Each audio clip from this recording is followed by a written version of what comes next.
Good afternoon, and thank you everybody for being here today at this time and with this hot weather. It's a pleasure for me to participate in this International Roll Conference with such a high level of participants and piano roll specialists. Thank you very much to the organizers for this opportunity. Okay, the story I will tell today started with our first visit to the Piano Museum in the Hazen headquarters. Hazen, for those of you who don't know this company, is directly related to the history of piano in Spain.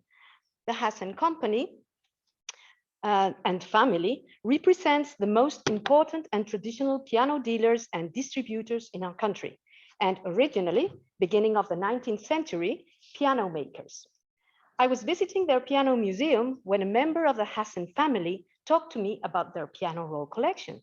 I soon paid attention to that forgotten collection and decided that it would be worth doing something with it. Of course, they appreciate their collection as they've been keeping it for a long time, almost 100 years. But it was not in their plans to do any kind of research with it like the one we've started and we're presenting here today. They offered us, myself and the research group with which I collaborate, Bibliopedia, a first inventory of this collection. This inventory was made some years ago by the pianist, the Spanish pianist Ana Benavides, and it was an important tool to start working with, and we sincerely appreciate this previous work. After a quick look at the collection, we decided to start with the analysis, study, description, and cataloging of all the works contained in the collection. In order to carry out this project, we proposed a bilateral agreement between UCM, our university, represented by our faculty, Documentation and Information Studies, and the Hazen Hosseschrueders Foundation. We could finally sign an agreement in November 2021, recently, and the rest of the commitments in January 2022. The collection is made of 489 rolls, most of these in good state of conservation, as I will show you later with different bar charts. To start working, we decided to apply the same criteria and methodology that we had used in previous collections, such as the collection of Zarzuela rolls of our National Library, or the collection of the Fernandez Shaw family, with which I worked in 2017, and we published a catalog. And finally, the Casado García San Pedro, which is the collection that rests in Stanford. And I was very happy to see this morning when one of the members of the Piano Latron showed one of the Spanish rolls I had the opportunity to catalog, the Pasodoble Flamenco. As he explained, these are metronomic rolls. Maybe they don't fit very well in their piano latron, but they are there and they have been digitized, and I'm very glad about this. And about this collection, I should also say that there's a book over there that if you want to have a look, Stanford did the online exhibit. It's in their webpage. Everybody can visit that exhibition and listen to the digitized rolls. But when I returned to Spain in the terrible year of 2020, I prepared my hardcover copy book, which I brought today, and it's there for you to see. Okay, so let's continue. I want to show you very quickly the Hazen headquarters. This is their company. In the ground floor, you can see those beautiful pianos that are, of course, for sale. And in the first floor, we can find the Piano Museum. That's the place I was visiting when I encountered this piano roll collection. Here you can find beautiful antique pianos. I'm not going to stop with the pianos now, but around this hall, it's the piano roll collection. Okay, I'm going to make a very brief history of the Hazen family to introduce the collection. Johannes Hosseschrueders, please, the Dutch people, I don't know if I'm saying it correctly, but the Johannes Hosseschrueders, who is that man on the right side of the slide, Dutch, arrived in Madrid in 1802. The reason that brought Mr. Hosseschrueders to Madrid is ignored, but he probably came with the Napoleonic army as a recognized carpenter. He was a wood craftsman and soon started working in the Francisco Fernandez workshop, a famous piano maker in those days. Madrid had an important guild organization, which probably helped him in finding a job. He started working with Mr. Fernandez until 1814, when he decided to set up on his own. He started a thriving company as he was recognized by the Piano Guild as a good piano maker and soon stood out in the business.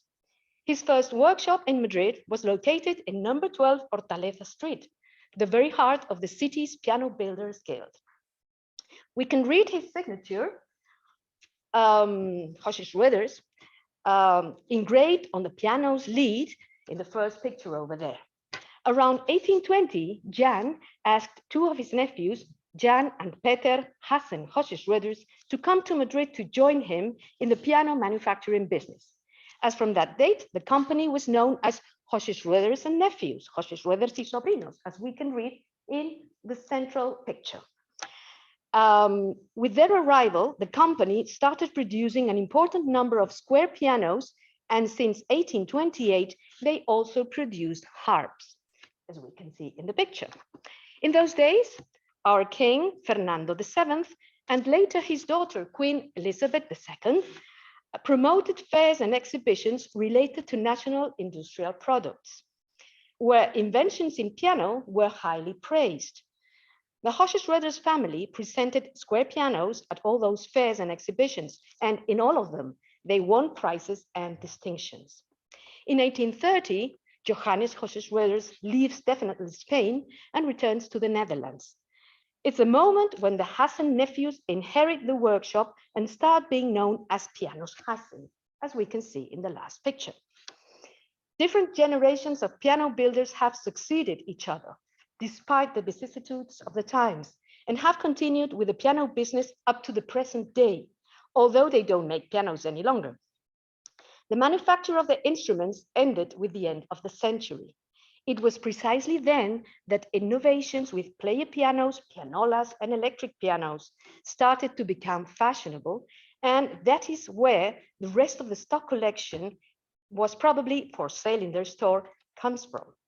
However, 200 years of history is quite a lot. Today, the sixth generation of the Hazen family continues with the business of selling and distributing pianos and other instruments. And as I said before, the Hazen company represents the story, the history of the piano in Spain. Okay, let's talk about the piano roll collection. Knowing the importance of the piano business, the mechanical pianos and player pianos soon became an important new instrument to be sold in the first years of the 20th century in their store. In fact, Hazen imported the mechanisms of the pianolas, which they then inserted in their pianos for sale and marketing under their name, as we can observe there. They started acquiring piano rolls from all the different Spanish companies, Victoria, Best, Diana, Princesa, and many others that Jordi just mentioned, as well as from others from abroad, the Aeolian Company, the Orchestral Company, the Baldwin Company. We presume that the collection presented today responds to the stock that the Hazen family had in their stores since the beginning of the 1900s. Okay, what was the methodology applied to carry out this research? We divided the work in two periods. The first one started in January 2022 until 30th March. During this period, we received 12 boxes containing 244 rolls that you can see there, labeled and numbered. We decided to organize the material in an orderly way in the office cupboard according to the call number. Then we checked all the rolls. We checked that all the rolls were also included in the given inventory. So to start organizing our new work, we decided to identify and analyze all the rolls following the ISBD consolidated rule together with the Spanish cataloging rules, as we had done in previous works. To do so, we used a specific software, FileMaker Pro 15.0.3, a powerful database in which we would introduce all the information for the final cataloging process. During this process, other members of the group started taking pictures to every single roll so that we could keep the roll image, leaders, labels, boxes, leads, stamps, anything interesting, reportable that appeared in the roll. Here you can see our record. This is how it looks like. And I'm going to try to explain very quickly the information that contains. Of course, author refers to the name of the composer that appears in the roll. Uniform title is a title by which the work is known univocally in all languages. It's always complicated to do this part. Title, the proper title that appears in the roll. Publication, the place, publisher, date of publication. Physical description, the description of the roll, 88 notes, 29 centimeters, we measure in centimeters. Notes, the most interesting field of the record. Here we include all the outstanding aspects of the roll. We also refer to the catalogs, and sometimes we include information about the premiere of the work. If other people have also participated, their names and dates appear here. Everything related with seals or stamps is mentioned in this field. Publication number, the number given by the publisher. For example, Victoria 238. Subject heading, the musical styles or genres, combined with other terms such as excerpt or pianola arrangements. State of conservation, good, bad, fair, whatsoever. And finally, the call number, which was the number given by the owners. Here I want to show you one of our records of a work by Beethoven, where I'm not going to start again with the explanation, but you can see perfectly described each one of the fields that we have filled out, okay? All information perfectly described. Okay, the cataloging process, there I am. Here you can observe how was the work done. Different roles laid out in my desk, opened, analyzed, and carefully described. This information, or not, sorry, all this information was entered into the database records. And the photographic process was very similar. We took pictures, as I told you before, of every single roll, paying attention to the leaders or flaps, labels, stamps, boxes, and any other interesting thing that could appear in the roll. We took around 4 to 6 pictures per roll. These were later organized in different folders according to their call number. We estimate that around 3,000 pictures might have been taken. These are still waiting to be processed using Photoshop. Okay, second part of the research process. During this period, from April to June to now, we received another batch of more than 240 rolls with which we worked as before. The main objectives during this second phase were more concrete and far-reaching. First, try to know more about the owners and their collection. Second, compare again the first inventory and the information provided with the new files that we have already created. Check all the different fields of our records with the main bibliographic sources in order to complete the names of all the composers and works found in the collection. The New Grove Dictionary of Music and Musicians, Diccionario Hispanoamericano de la Música, Diccionario de la Zarzuela, and some more primary bibliographic sources have been essential. And finally, create the right context to place the piano roll collection, compiling and assembling all the documents of the family company, pictures, correspondence, invoices, contracts with piano dealers, piano roll publishers. Okay, let's talk about a little bit about the collection, main features of this collection. As we can observe from the bar chart, a significant number of classical composers are present. Beethoven is mostly represented with 95 rolls, followed by Chopin with 32, Wagner 17, Serrano 15, Vives 12, Mendelssohn 11, Liszt 10, and the rest under this number. There is an important presence of Spanish composers, as was to be expected. In the next bar chart, we can see the publishers. In this case, it's evident, Rollos Musicales Victoria, the first Spanish company located in the village of La Garriga, Barcelona, is the most represented with 25 rolls, followed by Best, 117, and as Jordi said before, their second brand more focused on the Latin American market. The third one, Diana from Madrid with 48. Next one, the Aeolian Company with 46, and finally Princesa with 32 rolls. The rest of the companies are less well represented, under 7 items. The third bar shows music styles or genres present in the collection. The subject heading field has permitted us knowing this. As we can observe, the zarzuela style is the most represented, with 76 roles, followed by piano music, 66, operas, 64, symphonies, 43, most of these by Beethoven, sonatas, 31, concertos, 28, suites, 20, and below that number, the rest of the styles. Finally, we thought that it could also be interesting to show the state of conservation. As we can observe, a great number of them are in good state of conservation, that is 300, followed by fair, 64, very good, 57, bad, 42, excellent, 23, these are almost new, and very bad, just 3 of them. In this last case, they probably got wet, so they have fungus and traces of humidity. Now I want to show you several leaders of Spanish music roles. We have paid attention not only to the flap or leader, I never know which is the term, the exact term of the role, but also to other elements, as I told before, labels, stamps, seals, that provide more information about the roles. Here, I don't know if Joyce is here, but she showed us yesterday or this morning, I'm confused, something about Diana. Diana is a very beautiful company because the typography is very beautiful and the images, but all the others also. Oriental, which is not so present, is also very beautiful, and the other 2 are very common, Victoria and Princesa. But I also want to show you some of the foreigners. Here we have these 2, Aeolian Company and the Orchestral Company in co-edition.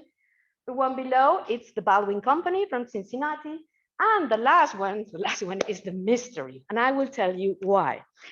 I would like to take this opportunity to thank the people in charge of the National Museum of Cuba, Mrs. Ortega, as well as the Argentine researcher Horacio Asborno, which probably most of you know, for all the information provided about this publishing house, which we believed to be Cuban. Finally, the mystery, I thought, had been unraveled, and everything seemed to indicate by the documents provided by Mr. Asborno that this publishing house was originally from Mexico, because he sent me some images of the boxes, which said hecho en Mexico. So that is, but yesterday or this morning, Mrs. Rebollo, who will talk later, my colleague, sent to me a document of a patent requested by the company in Cuba. What we don't know is if this patent finally had an optimal result or not. So we still don't know if it's Mexican or Cuban or whatsoever, but if somebody please discovers this, let me know. Okay, some curiosities about the roles. Before ending, I would like to show some of the curiosities that make more attractive, at least for me, this collection. I have just chosen 6 examples. The first one is a Beethoven role arranged by Franz Liszt. At first, we were very surprised by this type of intervention, although we have since observed that it is quite common. However, nevertheless, it's always interesting to know that important pianists like Liszt have somehow modified Beethoven's music. And we can read there, fourth movement arranged by Franz Liszt. For me, it was a surprise. Okay. The second case is Maurice Moszkowski's annotation. We can see and read his handwriting, printed, explaining how the role should be played. It's written in French with his signature, and below we can read, the tempo indicated on this roll of music for pianola has been marked by me, and it is the way that this composition should be interpreted. Okay. The third case is one of these Mexican-Cuban roles, we don't know, Pasquale, which corresponds with an artist role. In this case, the author-composer Moisés Simons not only plays the role, but stamps his signature. I don't know if you can read it in green over there, over here. We can read his name, Moisés Simons, in the role. It was also a surprise to find this, no? Okay. And the other 3, the fourth role, Capricho Español, Opus 34 by Rimsky, has been arranged for 4 hands by the author, as indicated in the label, Transcripción a 4 manos por su autor. The 5th curiosity shown today is the rollo cantor, the singing role, or the vocalist, as I had heard before, by Jacinto Guerrero, which was also quite common And we can read and follow the lyrics in the right side of the punched paper. This roll corresponds to the publishing company, Victoria Popular, very keen in this kind of products. And finally, a sixth and beautiful Aeolian duo art, Air de Ballet by the female composer Cécile Chaminade, played by Clarence Adler. The only duo, well, no, we have 3 duo art in the collection, but it's the only female artist that has that is present in a role. Okay, final results and conclusion. The final descriptive catalog of the whole collection is ready and complete. We expect to publish it together with a complete study in hardcover book and electronic version in the first quarter of 2023, hopefully. We were able to compare some titles of this collection with other ones exactly the same in our National Library. 12 titles matched. This gave us the possibility not only of checking our records, but above all, listening to them. Our National Library has digitized half of their collection, and these recordings are available in their webpage. Regardless of other later documentation that we might find, we are almost convinced that this collection is part of a remnant of the stock that the Hazen Company had in their store during the first third of the 20th century. Music from all over the world can be found, especially European classical composers, but also Spanish repertoire and some compositions from Latin America. Genres like zarzuelas, piano music, symphonies, sonatas, operas, and concertos are in a high number. We can also find an interesting number of tangos, waltzes, operetas, dancing styles like foxtrots, charlestons, couplets, and danzones, typical from Cuba and Argentina. Most of the rolls are in good state of conservation, some of them even excellent, but this does not mean that can be played in a pianola or any other mechanical piano. Hazen family is considering the digitization of some of their rolls in their piano roll collection. Probably this investment, in case they do it, would be helpful for the company to promote the Disclavier piano, the incredible acoustic piano capable of recording and reproducing in the same instrument with a high quality of sound. With permission of all of you, and of course of Mr. Lawson, please do not cross me out my name after this question. Could this instrument be considered the player piano of the 21st century? Thanks for your attention.